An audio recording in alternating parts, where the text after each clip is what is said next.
Hello friends, in this video I will show you how to fix this item was encoded in a format that's not supported. Error code 0xc00d5212 in Windows 11 or 10.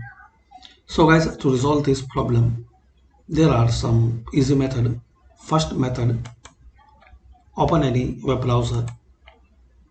Now search this URL I will give in description.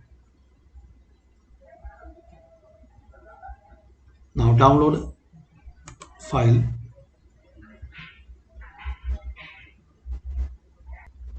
Now once you successfully downloaded, double click on this file and install that software to your Windows 10 or 11.